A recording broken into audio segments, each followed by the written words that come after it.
Então eu queria começar dizendo assim, eu sou míope. Então se eu tirar esses óculos, eu não enxergo de longe. Por exemplo, eu já não consigo mais enxergar a fisionomia de ninguém aqui, embaça tudo. Que é miopia e astigmatismo. Então, eu coloco essa lente e aí eu enxergo com nitidez, com precisão. Mas é claro que eu precisei me adaptar a esse instrumento para poder enxergar. O que eu estou querendo dizer? O Espiritismo, ele é uma lente. Uma lente que corrige deficiências do nosso olhar. Esse é o primeiro ponto. O nosso olhar, ele possui falhas estruturais, porque a minha miopia é uma falha estrutural. É um problema da formação dos meus olhos. E a lente corrige falhas que são do hábito, né? Porque em função dessas falhas estruturais, meu olho criou um hábito, então vem a lente e corrige. O que eu estou querendo dizer com isso? Que o Espiritismo é uma cosmovisão. A partir dos princípios espíritas, nós temos condições de ver, de tudo ver, de tudo olhar com mais profundidade e com mais nitidez. Então esse é o primeiro ponto que a gente gostaria de ressaltar, que é uma base da reflexão que nós vamos fazer aqui. Agora, quando a gente usa a palavra espiritismo ou espírita, eu preciso fazer uma advertência. Por uma questão de hábito, isso é muito natural. À medida que o movimento espírita foi crescendo, que é um movimento humano, formado de casas espíritas, umas em Goiás, outras em Minas Gerais, outras no Paraná, o que vai acontecendo? Características culturais dos estados, das pessoas, vão se agregando ao movimento espírita. E isso forma um caldeirão do Hulk, né? Forma um caldeirão. E nós temos uma tendência imediata, porque é o que nós estamos vivendo imediatamente, de identificar espiritismo com o movimento humano espírita. Esse é um erro muito grave. Muito grave. Por quê? Porque expositores espíritas podem entrar em decadência moral. Sobretudo os mais famosos, os mais expostos. Porque eles são seres humanos. Num determinado momento da vida deles, eles podem fazer uma escolha trágica. Isso afeta o espiritismo? Em nada. Em nada. A menos que você tenha tomado como referência de vida uma pessoa. E não o espiritismo. Então, expositores, médiuns, trabalhadores, lideranças, são pessoas que estão em uma atividade que é sociológica. Elas estão atuando em uma comunidade, estão realizando seus trabalhos, mas são seres humanos. Trazem imperfeições, trazem vícios, trazem viés, complicações de outras vidas, e é natural que no trabalho delas isso venha à tona. Por isso, nós temos que invocar aqui o primeiro mandamento da lei. Amarás a Deus sobre todas as coisas. A Deus. Então, nós não estamos aqui para seguir indivíduos. A nossa fé não pode se basear em pessoas, porque pessoas são falíveis. O objetivo da evolução é comunhão com Deus. Agora, há algumas pessoas cuja experiência podem nos auxiliar nesse processo de ampliar a nossa comunhão com Deus? Claro. Como se eu pretendo fazer um curso superior e tenho que prestar o vestibular ou fazer o Enem, eu vou procurar um professor, porque ele vai me auxiliar. Então também nós não vamos ser ingênuos. Eu não sei nada de física, procuro um professor que tem experiência, ele vai me ajudar. Ele já percorreu o caminho, não é? Mas o professor não é a física. Então Kardec escreve certas coisas que às vezes eu costumo aproveitar essas oportunidades e ler, assim, em algumas reuniões, ou ler em algumas palestras, e eu percebo que as pessoas ficam assustadas. Porque o Kardec diz assim, o Espiritismo está na natureza. Aí você já vê aquele olhar espantado, fala, meu Deus, mas eu achei que estava na codificação. Não, o Espiritismo não está na codificação. O Espiritismo está na natureza. Ele gasta todo um tempo, no primeiro capítulo do livro A Gênese, o caráter da revelação espírita, para explicar qual foi o trabalho dele. E basicamente Kardec diz, ora, vinham milhares de comunicações de todos os lugares, eu simplesmente centralizei. Comecei a ver que tinham espíritos de vários níveis, que tinham contradições, e fui. E naquilo que o ensino geral dos espíritos concordava, e mesmo naquilo que servia de observação, porque vinha um espírito sofredor, falava, mas ele não tem nada para ensinar, ele tem tudo para ensinar, a vida dele é um ensino. Então Kardec, nessas obras, ele condensou, então ele fez esse papel que o livro didático faz. Está ali o material. Centenas de anos de experimento numa determinada área estão ali condensados e à sua disposição. Para quê? Para você não ter que inventar a roda. Imagine se você fosse fazer medicina e tivesse que voltar aos primórdios da humanidade da experimentação. Você ia demorar 600 anos para se tornar médico. Então a experiência já está traçada, para que você vai inventar a roda? Fala, eu queria fazer isso. Meu amigo, você já tem 300 anos, que o pessoal você está atrasado, vem cá, deixa eu te ensinar aqui, ó, o negócio é esse aqui, perde tempo não. Não perde tempo, não é? Tem até um caso engraçado, um amigo meu, Nelson Farias, ele conta, né? Diz que estava tocava sempre num bar um músico experiente, né? Já mais velho, e aí ele tocava a guitarra dele e dava poucas notas. Aí um dia ele ficou doente e colocaram um jovem para substituir. E aí imagina, o jovem dava assim 30 notas por segundo, né? Aquele mundo de notas. E o povo ficou entusiasmado, né? Aquele tanto de nota, aquela animação, né? Né?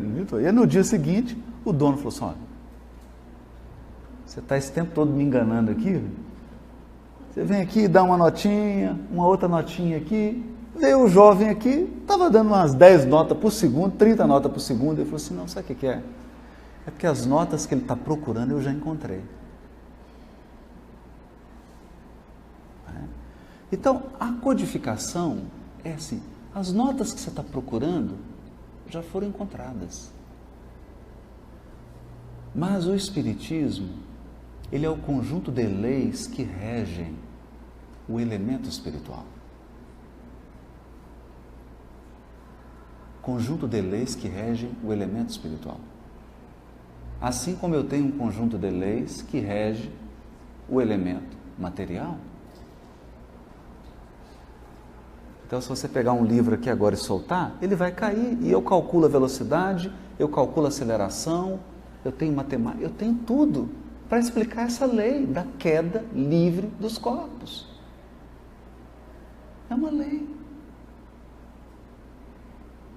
Se você jogar água em ácido sulfúrico, vai ter uma reação. Sempre a mesma. Em qualquer lugar, em qualquer país. Não interessa a sua cor, sua classe social, que língua que você fala, que cultura que você tem, a reação vai ser a mesma. Então Kardec logo percebeu isso, que haveriam leis, também naturais, que regem o elemento espiritual, o espírito, o mundo espiritual e as relações do mundo espiritual com o mundo corpóreo. Não é? Mas aí todo mundo deve estar perguntando, mas o tema não é família? O tema não é família? Mas se eu não tiver a compreensão disso, se eu não tiver essa profunda compreensão do que é o Espiritismo, eu vou vir aqui fazer receitinha de bolo. Regrinhas. Ah, família é. Né? Você lembra que negócio? Amar é. Aí tem lá 2 pontos. Né? Família é. Né? Tirar o sapato para entrar em casa. Percebeu? Aí vem um índio aqui e fala, mas nós não usamos sapato. Então tem que mudar a regra.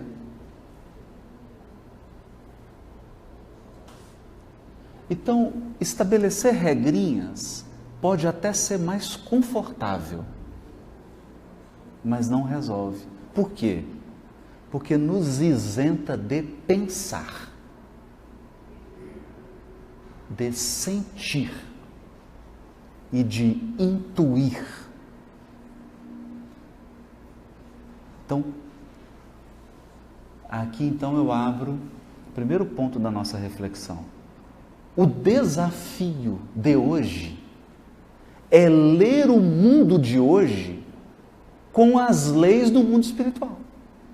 Esse é o desafio. Olhar para o mundo de hoje, que não é o mundo do século XX, não é o mundo que eu nasci. Não é. Eu nasci em 71. 2018 não é o mundo que eu nasci. O mundo da minha infância era outro. Não era esse.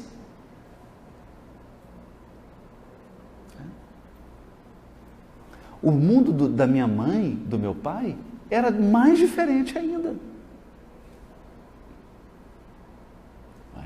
Então, como ler o mundo de hoje, o de hoje, o de agora, com a lente? Com a lente dos princípios espirituais.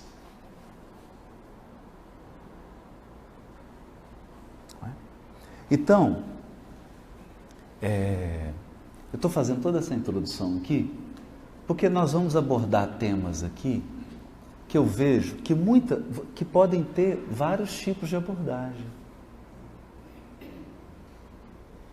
Mas a nossa abordagem aqui é com a ótica das leis espirituais que regem a evolução espiritual dos seres. E quando nós entendemos essas leis, a nossa avaliação, ela é uma avaliação mais profunda. Ela pode ser desconcertante. Desconcertante. Mas ela é mais profunda.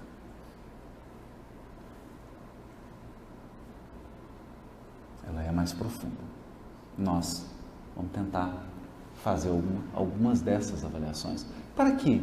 Para que o nosso momento aqui seja um momento proveitoso. Seja um momento que realmente enriqueça, não pelas coisas que eu vou falar aqui, porque eu também estou no processo de reflexão. Eu acho que é a forma como essa reflexão tem que ser feita. Então vamos lá. Primeiro ponto da nossa reflexão. Primeira coisa que nos distancia de outros olhares. Para nós há uma inteligência suprema que coordena o universo. Então, isso aqui não está, Deus dará. Quer dizer, nós não podemos fazer esse tipo de reflexão. Ah, pois é, a família está desestruturando, a sociedade está desorganizando, ó, não é mais como era antes, 1970 era outra coisa, família era de um jeito, casamento, gente, esse mundo está uma confusão, está acabando tudo, é o fim. Não tem fim. Há uma inteligência suprema agindo, atuando e coordenando. Primeiro,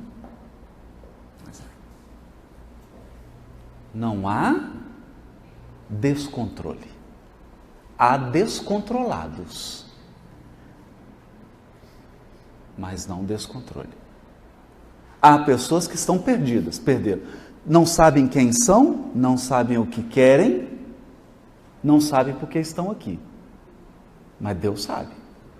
Deus não está nada perdido.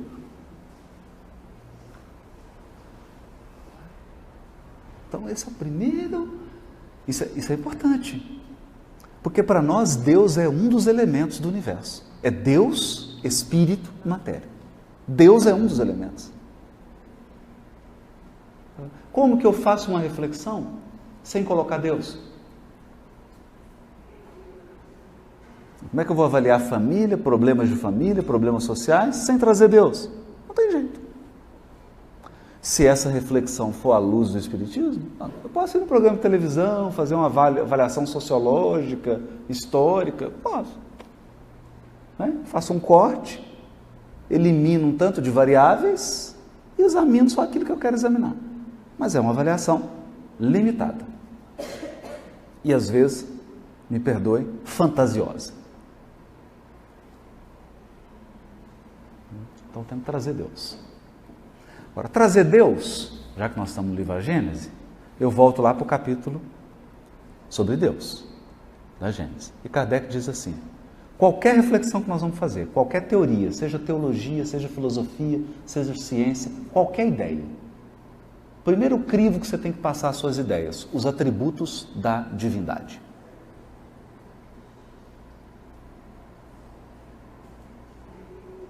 Atributos da divindade.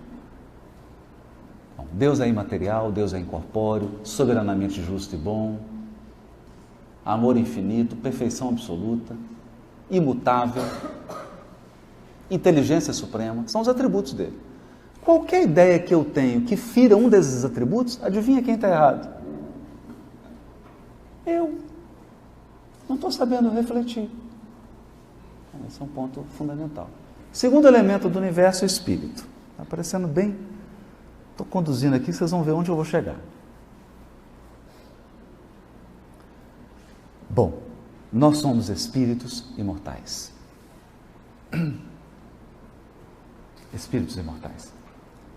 O curioso é que no primeiro capítulo do livro A Gênese, quando Kardec vai falar do caráter da revelação espírita, ele retira mais ou menos 4, 5 itens para falar do espírito e da reencarnação. E lá, adivinhe, ele fala de família. Então ele diz assim: a teoria de que a alma é criada com o nascimento é uma teoria que rompe todos os laços do homem com o passado e do homem com o futuro. Ao contrário, a reencarnação torna o ser humano solidário com o passado, solidário com o futuro e torna todas as pessoas solidárias. Por quê? Porque é o seguinte, aí eu vou chamar Emmanuel. A família é o centro essencial dos nossos reflexos. A família é o centro essencial dos nossos reflexos.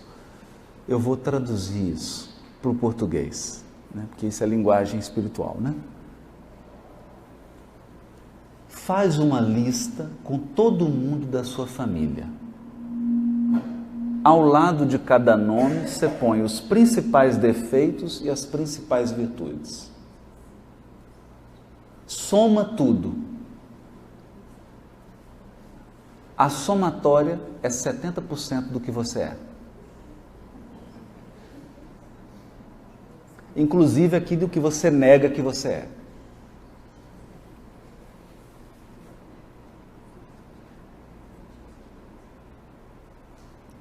Então, por exemplo, eu observava minha mãe, algumas atitudes dela, que eu não gostava, quando eu era adolescente. Né? Hoje, com 46, eu percebo que eu sou igualzinho. Idêntico. Idêntico. Então, a primeira reflexão aqui a ser feita é: como espíritos imortais, nós estamos há dezenas e dezenas e dezenas de reencarnações vindo juntos. Ou seja, nós já estamos meio acostumados um com o outro. Agora deu uma... Virou um grupo. Porque a sua vida atual é solidária com as suas vidas. Gente, essa é uma lei. A solidariedade das existências. Eu estou vivendo hoje na minha vida uma situação que está ligada a uma encarnação que eu tive em Roma. Então você pode estar vivendo um problema de família hoje, que é fruto de escolhas que você fez na família grega, quando desestruturou lá na Grécia, e você está trazendo isso. Porque as existências são solidárias. Solidariedade. Solidariedade no direito significa assim: se o outro deve, eu pago. Isso é solidariedade. Você responde integralmente pela dívida, mesmo que a dívida seja de 5. Por quê? Porque o conjunto das suas vidas dá o tom das suas escolhas. Então, quando nós examinamos o princípio da solidariedade das existências, nós temos condições de avaliar livre-arbítrio de uma forma mais madura. Por quê? Porque cada vez que você escolhe, você perde liberdade.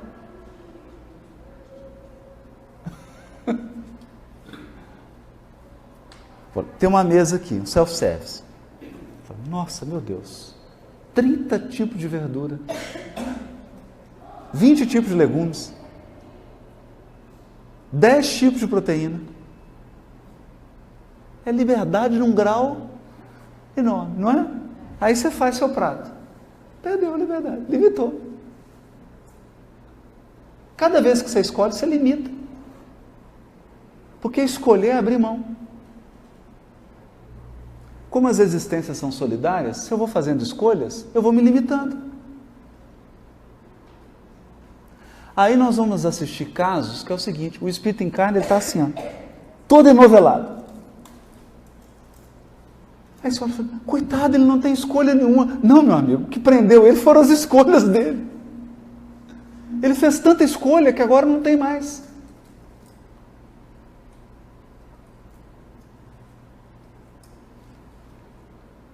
Então, é um princípio. É um princípio. Né? Outro princípio é o princípio duplo. Estou trazendo alguma coisa para a gente avaliar. Depois vocês vão ver onde que eu vou chegar. O princípio da evolução dos orbes. Os planetas têm um processo de evolução. Então, não importa quem está morando aqui, não importa o grau de avanço, os orbes nascem, se desenvolvem, atingem um grau de amadurecimento e acabam. Então a Terra passou por um período de formação, passou por um período primitivo, está finalizando um período que é o período que você pode escolher errado à vontade, porque é de expiação e prova, e vai ingressar no outro período. Ah, mas eu não quero. Mas tem outros. Tem outras moradas. Há muitas moradas. Mas o orbe segue um curso. É o curso do orbe. E o planeta não está sujeito a você.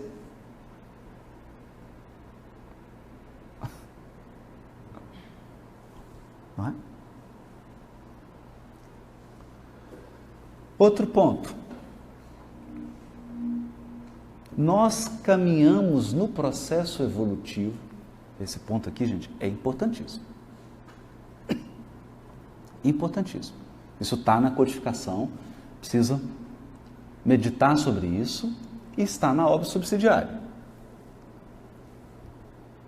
Nós caminhamos no processo evolutivo para perder a forma.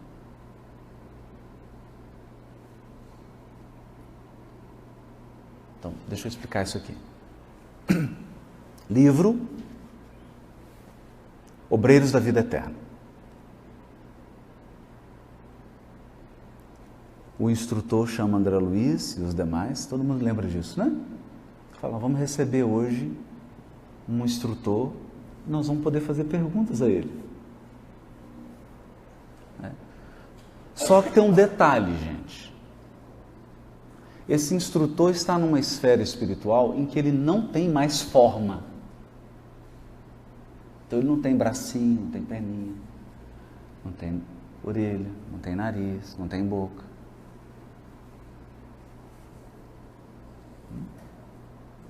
Então nós vamos ter que concentrar, porque ele vai se materializar aqui e metade dele vai assumir a forma humana. Metade. Ele faz a concentração, faz uma graminha, faz um jardinzinho, para tampar, materializa o Asclépios.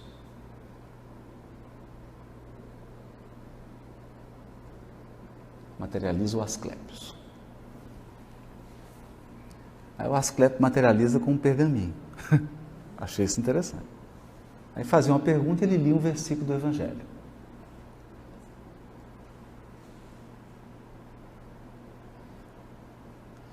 Agora, vamos fazer uma reflexão aqui? Se você não tivesse braço, nem perna, nem forma, como é que você daria um abraço?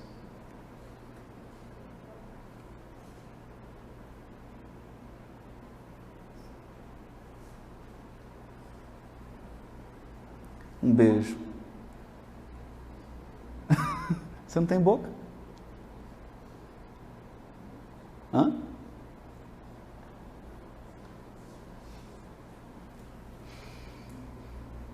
Complicou muito?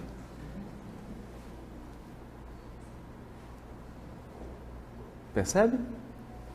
Por isso Kardec pergunta, os espíritos têm sexo? Eles olham para a pergunta e falam, não como entender isso. Por quê? Nós entendemos sexo como marca morfológica.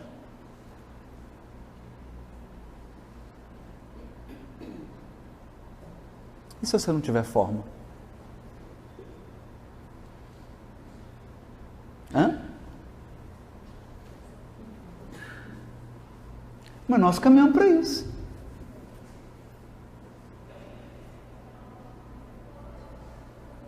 E a sociedade hoje está trazendo desafios que nós vamos ter que pensar como espírito que não tem forma.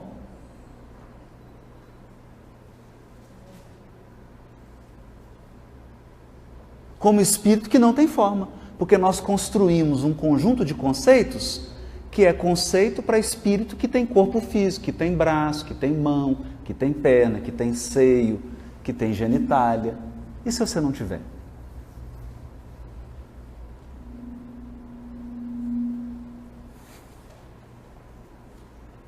São reflexões.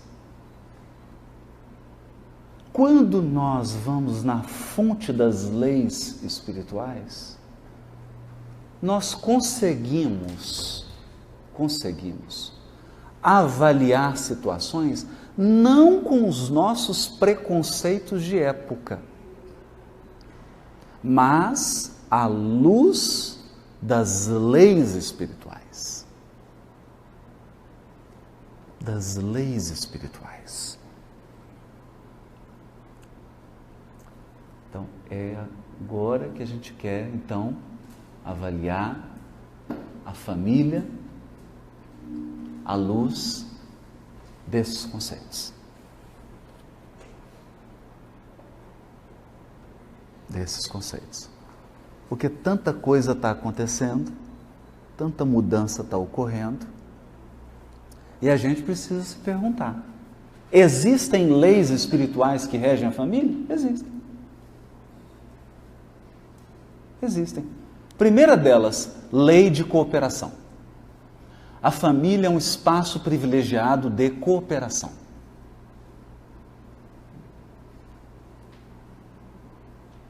Porque Deus, na sua sabedoria, colocou a espécie humana numa situação peculiar. Nós somos o único filhote que, se não tiver assistência prolongada dos pais, morre. Qual bebê que sobrevive sozinho?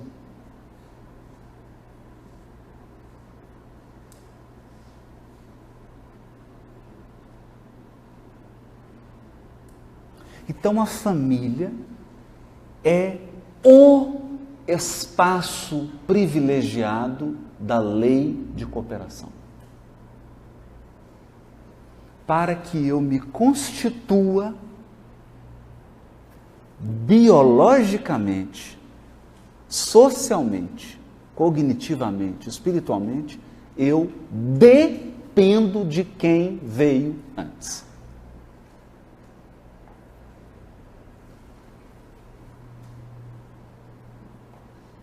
Pai, mãe, tios, tias, avós, avós, primos, primas. Eu dependo.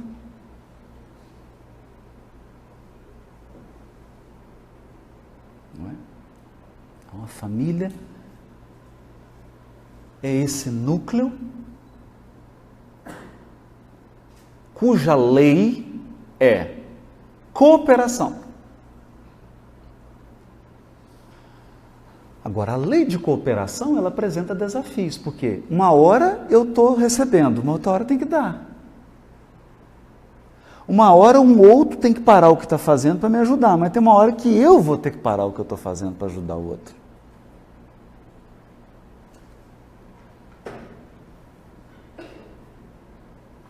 Uma hora eu tenho uma necessidade financeira e o outro vai ter que tirar do dinheiro dele para me ajudar. Mas vai ter uma hora que eu vou ter que tirar do meu para ajudá-lo.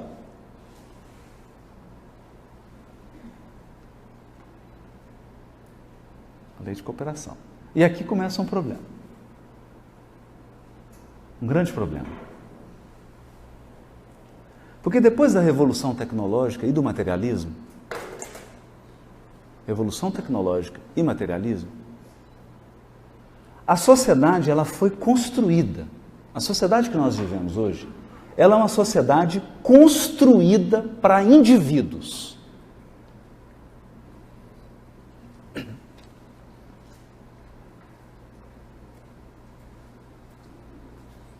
Para indivíduos.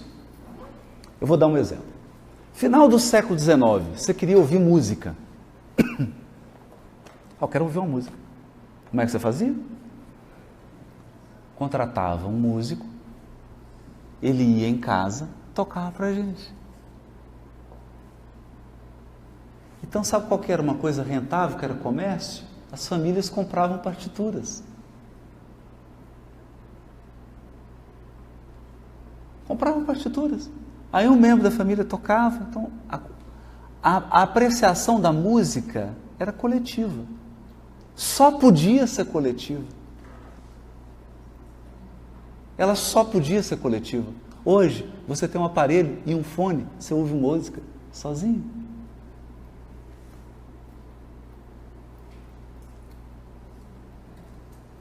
Eu vinha para Goiânia, passando pelo anel rodoviário, um engarrafamento de 5 quilômetros. E eu comecei a contar. Raramente havia um carro com mais de uma pessoa.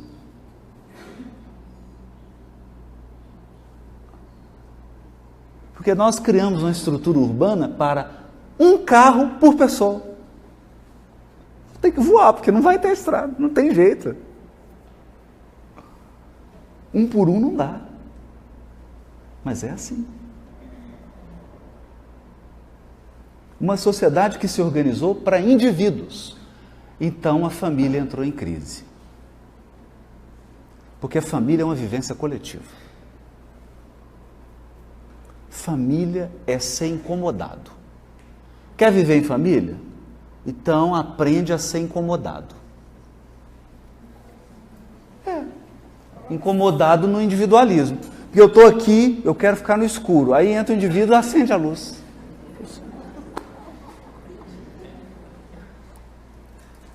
Aí eu acendo a luz. Aí vem o outro e fala, mas eu preciso apagar. Porque é um espaço coletivo. Acontece que a sociedade estava organizada da seguinte maneira. A gente não ficava muito longe. Não ficava muito longe. Então você casava, a esposa tinha filho, aí estava aqui a avó, a bisavó, a tataravó, a mãe, a tia, a sobrinha, todas que já tinham parido, estavam ali. Então ela tinha um neném e mais 20 assessoras. Não é assim, o umbigo é assim, troca a fralda. Hoje o que acontece? A mãe está no outro estado, está no outro lugar, a mulher tem um filho, ela olha para o lado, está sozinha. Está sozinha.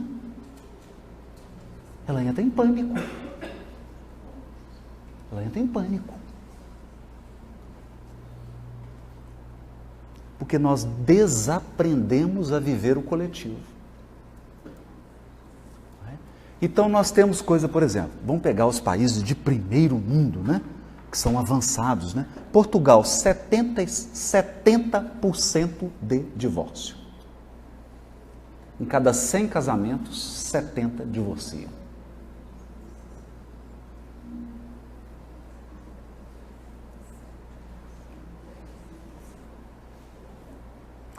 É um ponto interessante. Porque o alicerce da família é a relação conjugal. Uma reflexão interessante.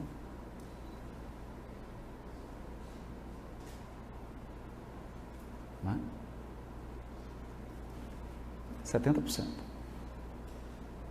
Então, esse afastamento, essa vida que é puramente individual, essa vida que é puramente material, porque pesa uma exigência. Ser jovem hoje é difícil, porque tem sempre um olhar dizendo assim, que hora que você vai ganhar dinheiro e ficar rico? Não é? Que hora que você vai escolher uma profissão que ganha muito? Porque profissão que ganha pouco, pelo amor de Deus, né? Esse negócio de dom, de fazer o que eu gosto, não, tem que ganhar dinheiro. Porque é a sociedade do ganhar dinheiro. Porque e tem que ganhar mesmo, porque é uma sociedade individualista. Antes os bens eram compartilhados. Não eram? Então você, por exemplo, eu lembro, eu tinha pobre de Marredeci, mas a tia Maria tinha uma fazenda. A fazendinha plantava café. Então todas as minhas férias eu ia fazendo tia Maria. Aí tinha 30 tipos de doce, café o tempo todo, aqueles pão de queijo, aquela... Uma beleza. Eu era rico, não sabia. E a tia Maria plantava café, ué. Era pequenininho, mas tinha. Tinha tudo. A tia Maria só comprava óleo e sal. O resto tinha tudo. Eu falava, tia Maria, quer comer couve? Ô, Dito, pega a couve lá. Ia lá, aquela horta maravilhosa, colhia a couve. A mandioca, ia lá e pegava a mandioca. E a família toda. A tia Maria, nossa, colheu tanta mandioca. Meu Deus, tivemos que colher as mandioca aqui. Deu 30 sacos de mandioca, distribuiu para a família inteira. A família era rica. Hoje, se você quiser uma mandioquinha, amigo, tem que pagar, vai lá, todo mundo tem que ter dinheiro para si, porque é uma vida individual. Então você tem que ter mais, porque é uma vida egoísta e individual.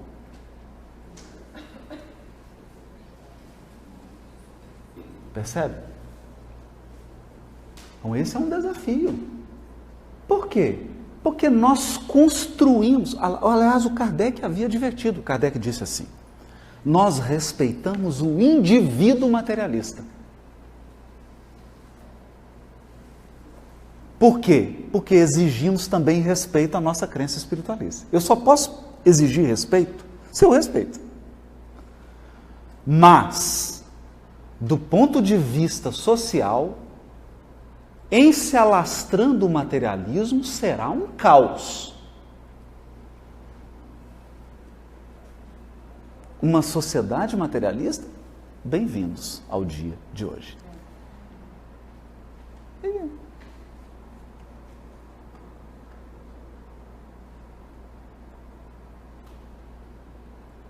É isso. Em tudo. Então, é no sistema de saúde, é em tudo. Em tudo. Esse é um desafio. Esse é um grande desafio.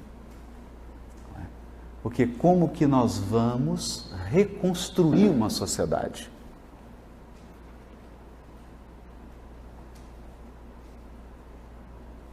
Reconstruir uma sociedade. Com esse paradigma, não tem jeito. Né?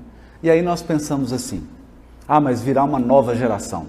Gente, vamos entender uma coisa, se não tiver solidariedade da geração atual com a nova, nós vamos matá-la. Porque eles vão vir tudo bebezinho. Se não cuidar.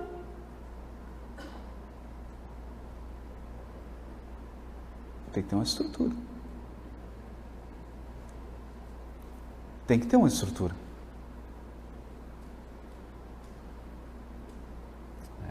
E aí nós começamos a caminhar para temas que são mais difíceis. Então, por exemplo, eu tenho amigos queridos, né? Um casal de mulheres que adotou 2 crianças. É uma família exemplar.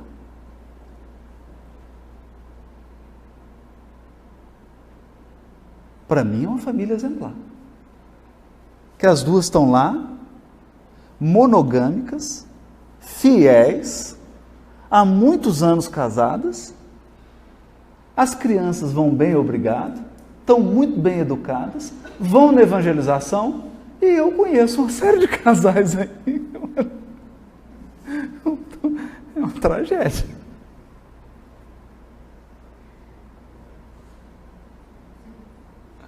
Então nós vamos avaliar esse fenômeno olhando para a forma. Tem braço, tem perna, tem cabelo, ou para o espírito.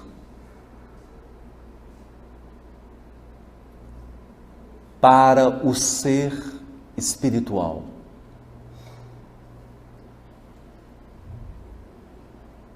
Ponto.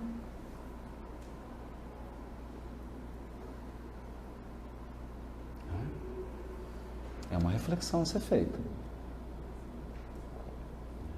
Então, a gente percebe que vivemos num mundo em crise, porque é um mundo que fez uma escolha equivocada. É simples, gente. Revolução industrial. Começamos a produzir muito produtos, urbanizamos,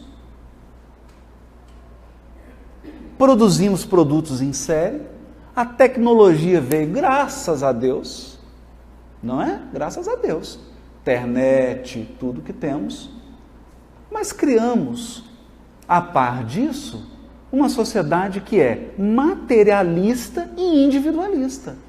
A grande questão que eu acho hoje é ser espírita e ter hábitos que não são materialistas nem individualistas. Eu acho que esse é o grande desafio.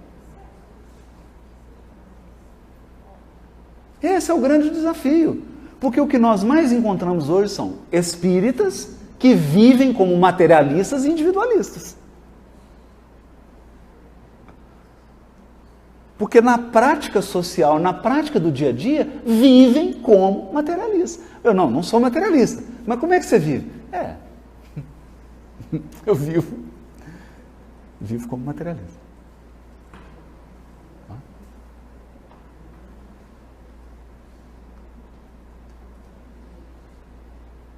E como que nós vamos fazer? Olha, nós vamos fazer a mesma coisa que nós fizemos para estragar. O que nós fizemos para estragar? Não é? Vamos pegar lá. Era vitoriana, Revolução Industrial, começamos a acabar com tudo, agora nós vamos ter que construir. Do mesmo jeito, como é que se constrói? Criando-se novos hábitos, novas práticas individuais, familiares, sociais, para construir, a cabo, ao final, uma nova sociedade. Não tem outro jeito. Não tem outro jeito. Até no mercado de trabalho, a gente não, mas é totalmente individualizado. tem gente para fazer as funções, né? Isso. Individualizados e competitivos. Não é? Por exemplo, que nós podemos dizer isso. O cineasta que fez Tropa de Elite, Capitão Nascimento, é o indivíduo mais chamado para ensinar os funcionários da empresa a serem produtivos. Peraí. Eu transformei a empresa. Esse é um ponto que eu sempre que tenho oportunidade falo. Sempre que eu estou com um empresário, eu falo: vocês estão transformando a empresa num lugar de guerra. Daqui a pouco você vai ser assassinado. Porque a lógica da guerra é qual? Extermínio. A lógica da guerra é extermínio. E todo o processo de evolução, os cientistas já estão revendo. Não foi por competição, o processo evolutivo é por cooperação. Micro-organismos não conseguiam desenvolver, o que eles fizeram? Se uniram. A mitocôndria, por exemplo, no interior da célula. A mitocôndria era um outro ser que se uniu, entrou para dentro de um outro e começaram a colaborar a família. A célula é uma família. E a gente acha bonito isso. Nossa, bonito. Presa, competitiva. Entende? Então, esse olhar profundo, não é? E hoje tem surgido na psicoterapia, na própria psicologia, com a constelação familiar, são buscas por um lado espiritual e pelas leis que regem a família. Mas basicamente é o seguinte: família é um local em que você se sente amado. Família é um local em que você incomoda e é incomodado. Isso é que é o bom da família. É incomodar e ser incomodado. Onde você coopera, onde você reparte.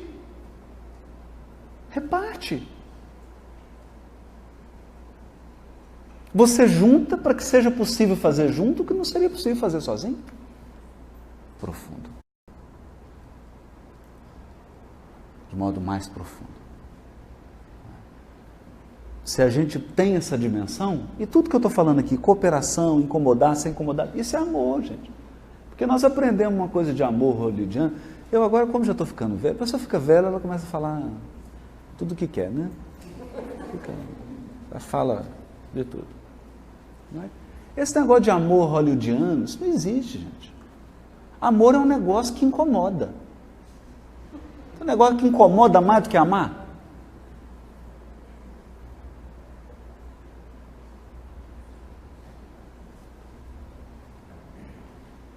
Porque amar é dividir. É bom dividir. Dividir. Você põe aquele pedaço da torta, aí vem o outro e... Opa, é meu esse, ué. Não, é nosso. Não é? É nosso. Aí você chega no banheiro, tá lá a cabra. Ué, cadê o papel? Ah, não é possível, fulano veio aqui, usou, não pôs o papel novo. Então Não, amar é incomodar e ser incomodado. Amar é abrir mão. Você podia ter tudo, agora você não tem tudo. Você só tem parte. Você podia estar em silêncio, em paz, mas não, tem que conversar.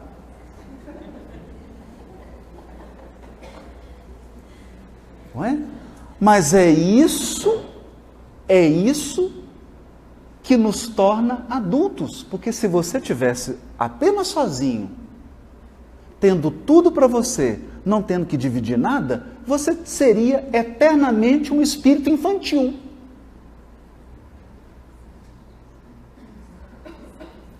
Infantil.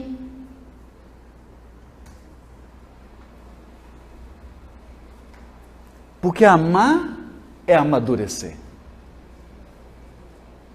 Amar é amadurecer. Amar, gente, é fazer o almoço e comer por último. Não é? As mães... Eu estou falando mentira aqui, gente? Eu estou velho, mas não estou doido. Estou falando mentira? Você vai lá e faz a comida, serve todo mundo, você é o último a comer. E feliz da vida. Né? Que eu chego lá e a mãe, você já pôs? A mãe só não vai comer? Não, agora não. Mas você já comeu, filho? Já comeu? Já pôs? Mãe, já pôs. Come mais. Aí todo mundo comeu, aí ela vai e põe. Uma alegria dela é ver comendo. Meu Deus, ai se fizer aquela comida. Também não tem nem como não comer, tão bom que é. Mas, meu Deus do céu, se fizer aquela comida e ninguém comer. Aquilo é a dor. A dor dela não é não sobrar comida. Isso aí ela frita um ovo, faz qualquer coisa. A dor é você não comer. Isso é amor, gente. Isso é família. Né? Eu estou dizendo isso porque eu tenho percebido, é claro, eu não estou dizendo aqui, não estou fazendo um discurso, precisa apontar. Eu não estou fazendo um discurso em que você entra num nível de sacrifício, em que você abre mão da sua felicidade, abre mão da sua paz, isso submete a situações que estão além do seu limite de tolerância, além da sua estrutura psicológica, pelo amor de Deus. Né? Você não precisa estiolar-se, perder sua dignidade, não é isso que eu estou dizendo. Mas também é o outro extremo. Porque hoje a gente vê pessoas jovens se casando e constituindo família, em que ele tem um conceito de, não, eu vou casar para ser feliz. Né? Casar para ser feliz? Não casa. Tem uma pessoa feliz lá, deixa ela, não vai casar. Não atrapalha a pessoa.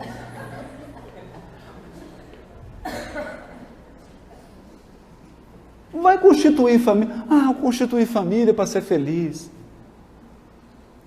A gente entra numa união conjugal, entra numa família para apoiar-se mutuamente. Esse é um projeto espiritual de vida.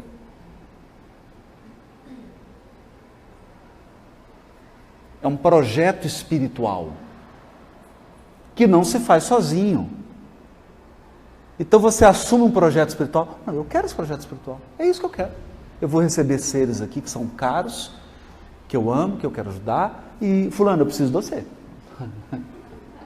Eu dou você, nós vamos unir aqui, vamos casar, porque nós vamos nos ajudar mutuamente, né?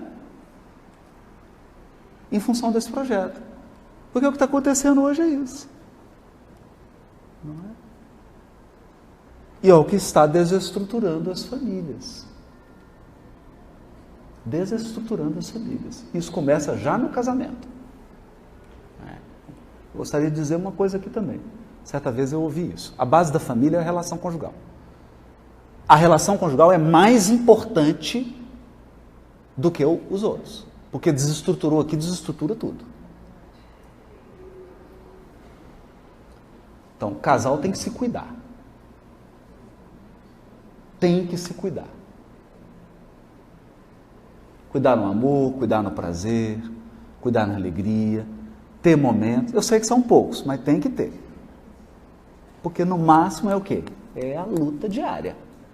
Levanta e vai e faz. Mas tem que ter os momentos de se alimentar. É o que a gente diz para trabalhador espírita. Você consola, você faz assistência, você faz tudo, mas você não tem um tempo para você. Você não tem um tempo para você fazer uma prece, para você tomar um passe, para você fazer uma leitura. Então você dá comida, mas não come. Daqui a pouco você cai anêmico. Aí nós estamos vendo trabalhador com depressão, trabalhador entrando em crise, porque não alimenta. Ele está servindo um banquete, mas ele não come. Tem que comer. Tem que comer. Tem hora que eu entro lá no quarto, faço a minha prece, falo: louvado seja Deus, socorro, pelo amor de Deus. Abro a mensagem, aí é o meu momento de eu alimentar, eu me alimentar. Não é? Eu estava ontem, que tinha um probleminha de saúde, aí chegou lá a Ana Tereza, com o marido, né? E eu falei: ih, eu tô meio ruimzinho. Vamos tomar um passe? Vamos tomar. Eu subi no quarto, deitei, me deram um passe. Temos que comer. No casamento também. Tem que ter um momento de se alimentar. Porque é dessa harmonia, é dessa integração do casal que a família vai se alimentar. Que ela vai se nutrir.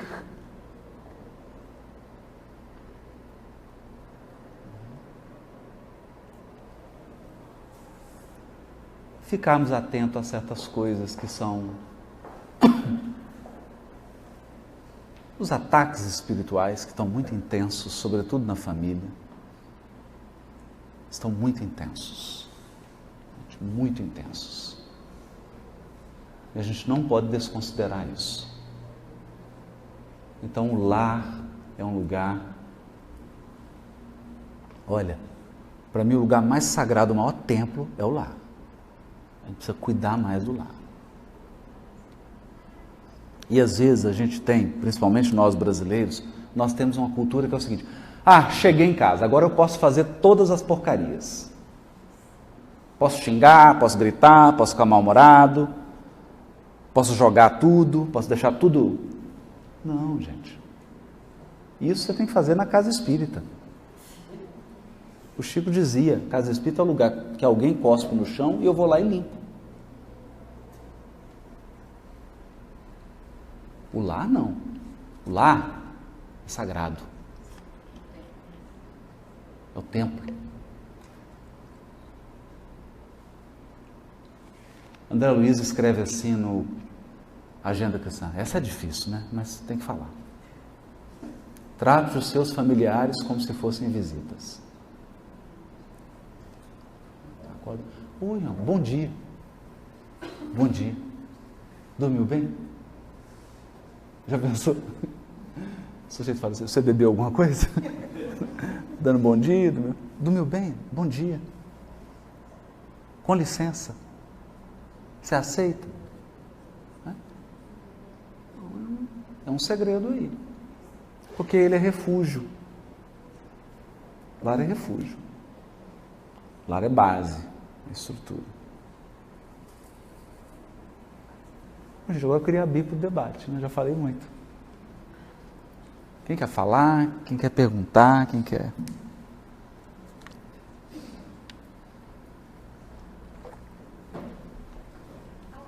Ô filha, nossa, não conta o segredo não, pelo amor de Deus. Né?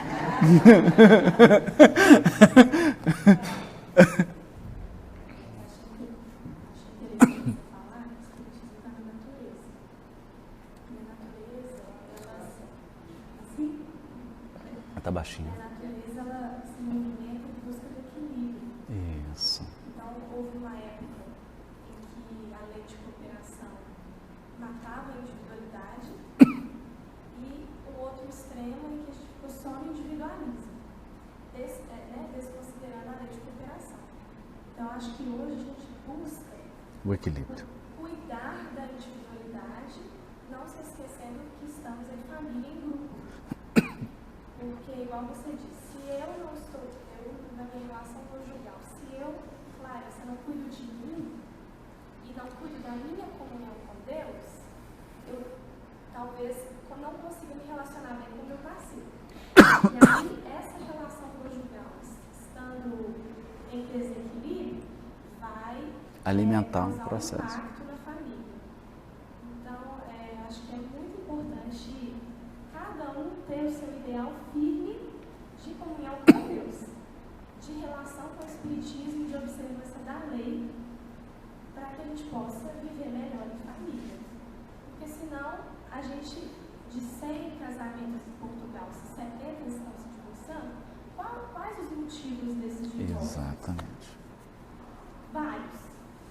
Mas eu tenho certeza de que um deles é que a individualidade não pensou muito para escolher.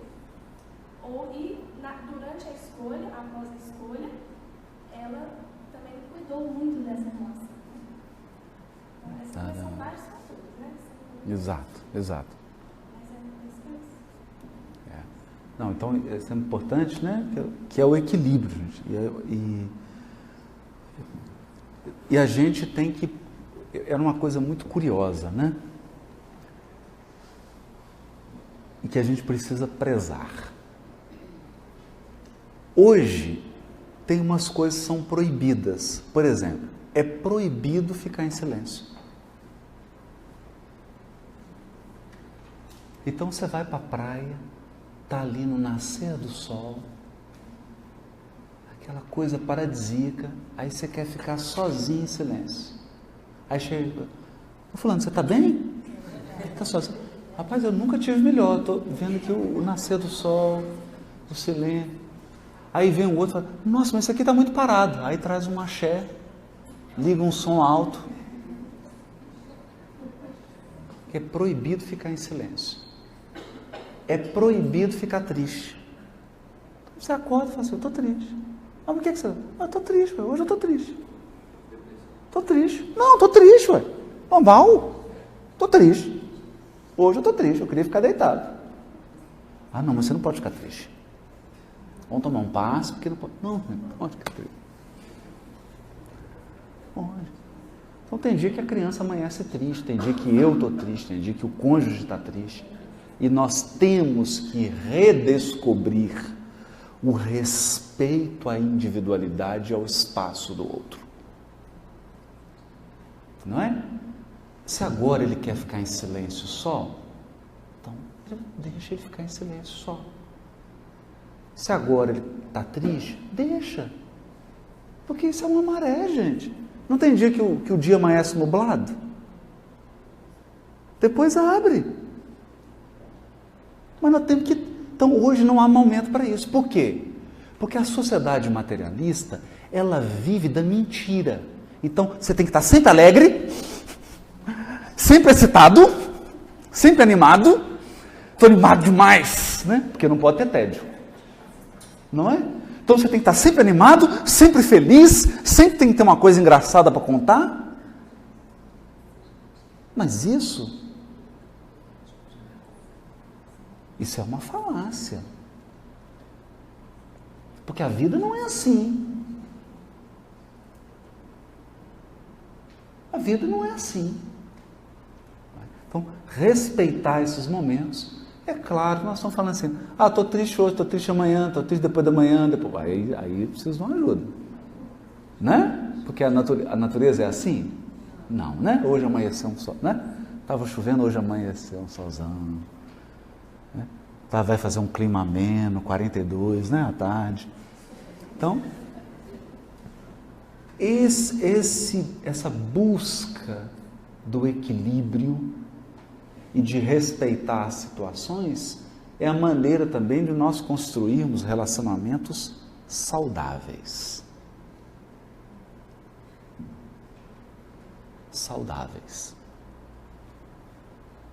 Sem o show de Truman. Entende? Que hoje é tudo show de Truman. É um programa de televisão. Nós estamos querendo viver uma vida da novela.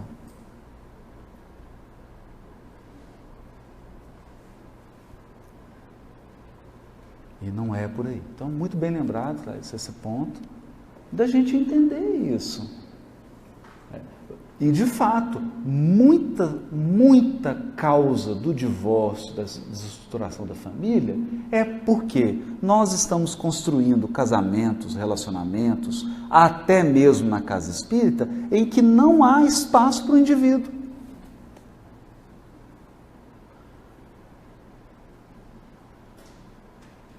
Não há espaço. Então você tem que conservar, tem que ter o seu espaço. O outro tem que ter o espaço. Tem que ter o acordo, né? O bom e velho acordo. Em que as pessoas se integram, se unem, mas mantendo o equilíbrio. Quem quer falar mais? Vou fazer uma pergunta sobre os jovens. Opa, vamos lá.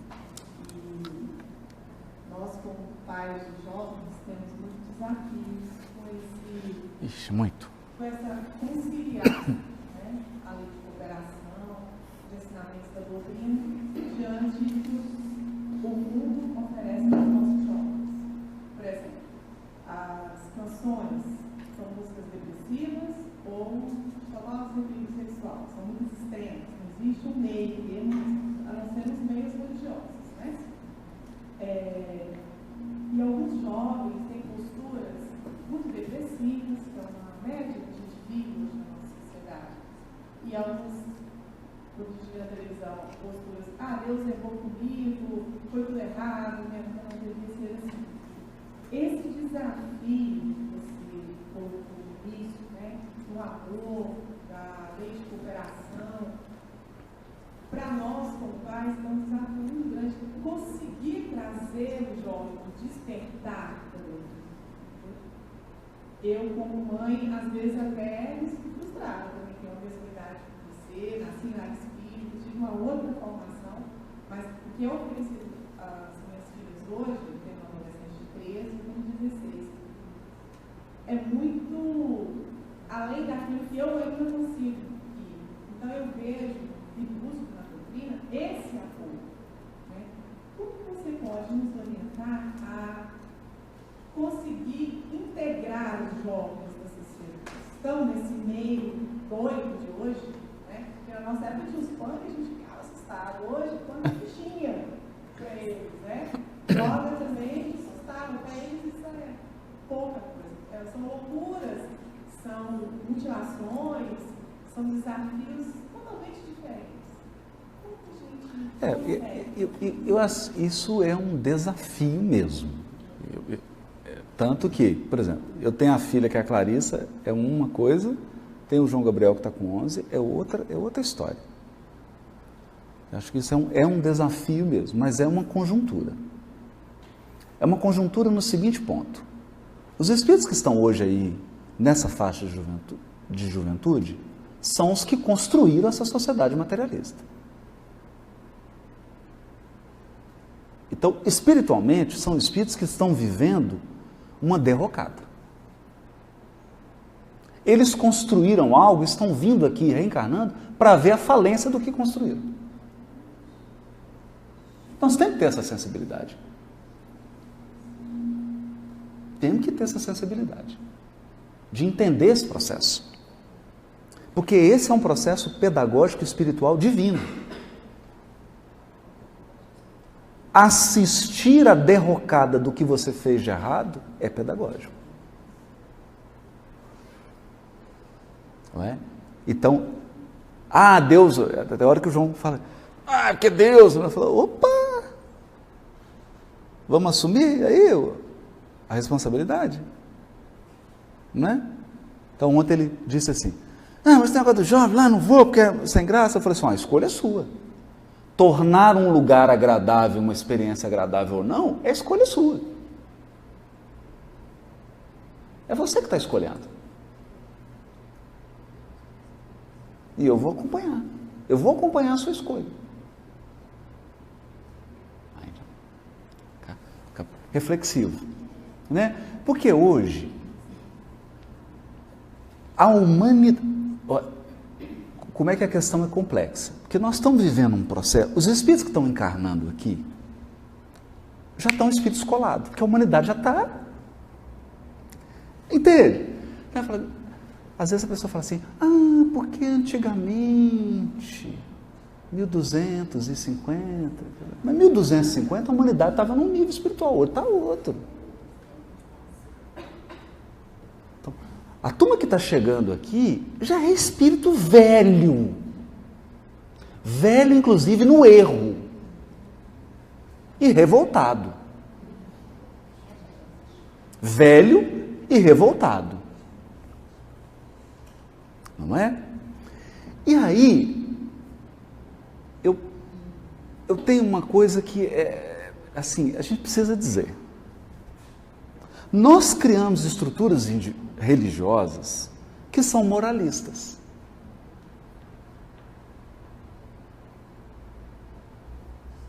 Que querem ressuscitar padrões sociais de 3 séculos para trás que não vão funcionar. Que era aquela história do domingo de manhã e na igreja, todo mundo pôr roupinha. Não vai funcionar. Os espíritos que estão nascendo não vão mais entrar nesse padrão. Eles não vão. Então eu fico angustiado, porque nós estamos construindo evangelização. Aqui não, porque estamos... É uma mudança maravilhosa aí, né? Viram o programa do jovem? Então, o lanche lá, você quer falar, você quer descansar, tem um lugar lá para você deitar? Já está começando a ficar legal. Não quero ficar. Ele escolhe, não quero participar disso, e tal hora? Não, tal hora eu quero deitar ali, que eu não quero fazer nada. Então, tem esse espaço. O lanche. Então, por quê? Porque os sistemas que as mocidades hoje estão sendo, pelo menos aquela padrão da mocidade e da evangelização, é um negócio que não atrai. Não atrai. Não atrai. Não é? Não atrai por quê? Você pode, as meninas, né, que você citou aí, o que elas assistem hoje no YouTube, a mocidade vai ter que evoluir 70 anos para falar a linguagem dela. Entende? Porque ela está vendo no YouTube um negócio nesse nível. Aí chega aqui o pessoal está... Aquela linguagem de Idade Média. Vamos orar. Aí fala, esse povo aqui... Esse povo... Começar pelo nome mocidade.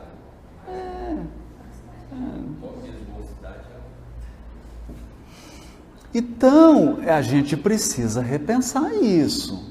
E repensar isso significa... Nós, que somos responsáveis pela evangelização e pela mocidade, precisamos ver o mundo. Precisamos ver o mundo. Quais são os YouTubers aí que estão com 12 milhões de jovens seguindo? Quais são? O que eles falam? O que eles fazem? Porque é um sucesso. E por que nós não estamos conseguindo colocar 12 jovens numa mocidade? Não é 12 milhões, não. Tem uma coisa errada. Entende? Porque sempre tem um propósito. Os contrários sempre têm um propósito. Sempre tem um propósito. Então nós precisamos também construir um processo na casa espírita, uma maneira de expressar o espiritismo menos carola.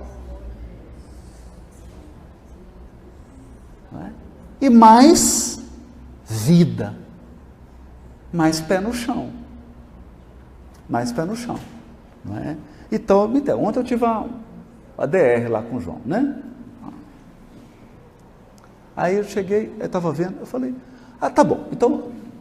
Conversei com ele, mas no nível. Falei, então tá, você está vendo essa bobajada aí? Ó? Eu estou vendo, já tem 1h30. Aí fica fazendo isso, fica fazendo aquilo, você gastando o seu tempo. Aí quando é para uma coisa séria, que é útil, você não quer. Então, você não acha que você também está viciado em entretenimento?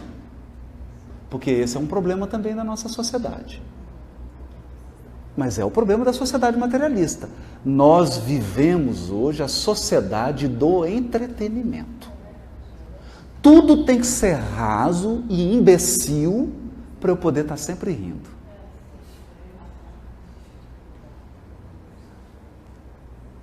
Não é? Então eu vejo assim, o programa Globo News, a conversa, pai, põe lá 15 minutos, o cara debatendo, não dá para conversar nada, ninguém fala nada com nada. É uma perda de tempo, é filho ficar calado. Porque a pessoa vai e não consegue nem falar. Mas por quê? Não pode passar de 15 minutos. Entende? É tudo rápido. Tudo tem que ser raso. Tudo tem que entreter. Tudo tem que ser divertido. Só que tem coisas que são profundas demais para serem divertidas. Né? Então, eu acho que esse é um ponto. Você falou da questão musical. Né? A gente é uma família de músicos amadores, né? Amadores, mas então, assim, isso tudo começou quando tiraram o ensino musical da escola. Então ninguém aprende mais solfejo, ninguém aprende mais pauta, ninguém aprende mais música. Ela cria uma sociedade de ignorância musical. Então vai virar a nossa crença. Então, assim, embora eu não tenha todas as habilidades, porque eu acho que a solução para esse problema ela é multidisciplinar. Nós temos que chamar para esse debate psicólogos, pedagogos, musicólogos, sociólogos, professores, mães, vovós, vários saberes, e a gente sentar e começar a debater essas coisas. E chamá-los também. Para a gente construir uma solução. Agora, uma coisa eu tenho certeza: do jeito que está, não vai atender e nós vamos continuar perdendo cada vez mais jovens.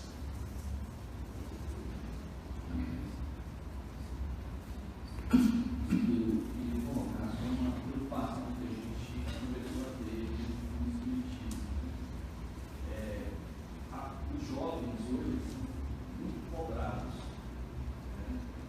Então, só que eles são cobrados, e assim, a gente vê que essas alienações do jogo, do entretenimento, né, ela é mais ligada a essa fuga, a cobrança.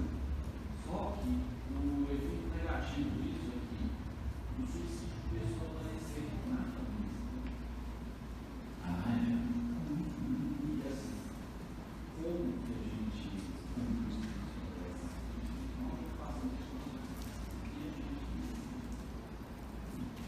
Porque ele já é assim, né? Porque o suicídio já é uma realidade epidêmica.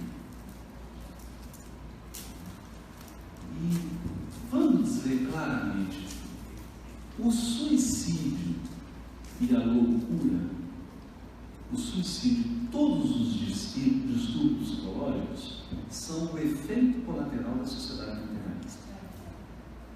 Por quê? Porque é uma sociedade que tira um foco. Ninguém é educado a responder uma pergunta: quem sou eu? Quem sou eu? Qual o propósito da minha vida?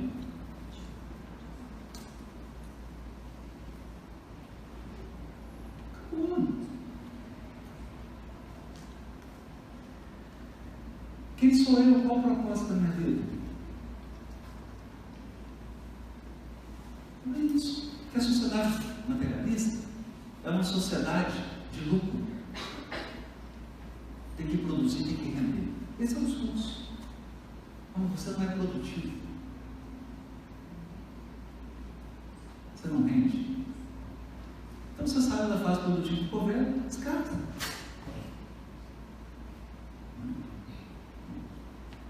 A turma que está reencarnando agora é a turma que está vindo adoecida. Porque desencarnou sem propósito, amargurada, e está vindo como foi.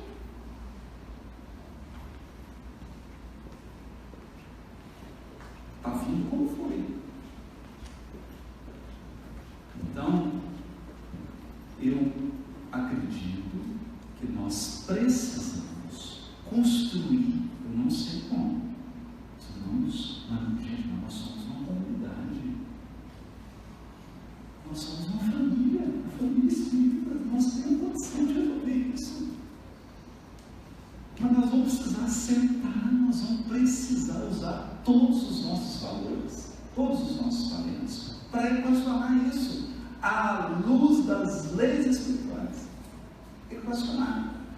Que é a nossa casa espírita, as nossas atividades têm que cuidar do emocional dos indivíduos.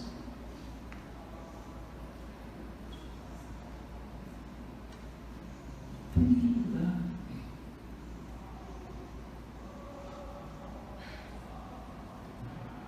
De que vale eu estabelecer um conteúdo programático, colocar um jovem aqui para estudar a Gênese, se ele está perturbado emocionalmente?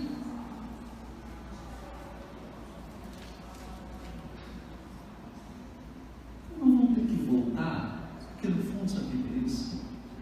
Uma hipervalorização do intelecto e uma desvalorização do sentimento. Então nós vamos ter que voltar para a doutrina, recolher aquelas mensagens que falam de fé, aquelas mensagens que falam de esperança, aquelas mensagens que falam de amor, perdão, o sentimento, aquelas pessoas que são afetivas para acolherem. E quando você entrar, você ser visto. O fulano, vem cá. Vem cá. Eu não tenho medo da sua dor. Eu não tenho medo da sua sombra. Aqui você é acolhido com todas as suas mazelas, viu? Aqui você pode ser triste. Você pode expressar tudo. Você pode expressar. Porque aqui você vai ser acolhido. Aqui nós vamos caminhar juntos. Mas isso implica o quê? Implica desenvolver valores do sentimento. As nossas instituições espíritas vão ter que desenvolver valores do sentimento.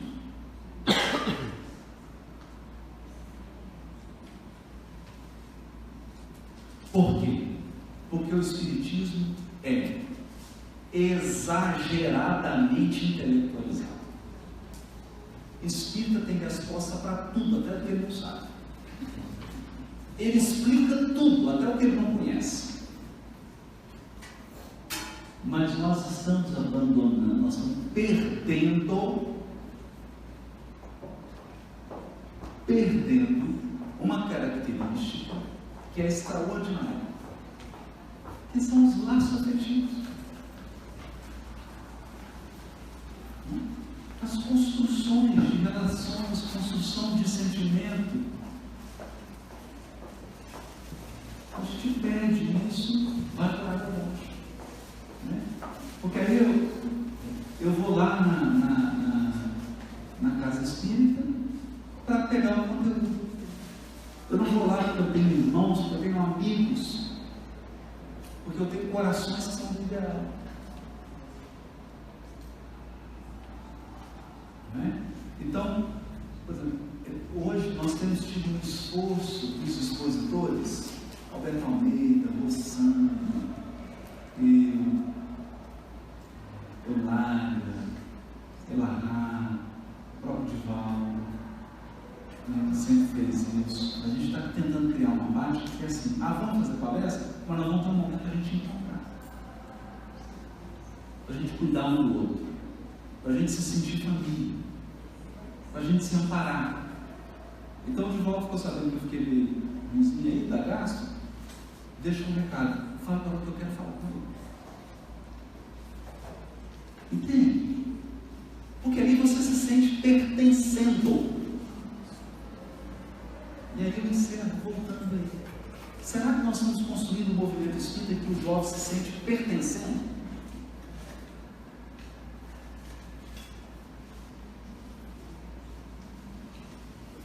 pertencendo? Será que nós temos que criar um mundo paralelo ou trazer o mundo dele? Traz o mundo dele. Vem para trás seu mundo. Traz seu mundo para cá. Põe seu mundo aqui na mesa. Agora eu vou te dar um óculos para você olhar para esse mundo. Pode ser um caminho.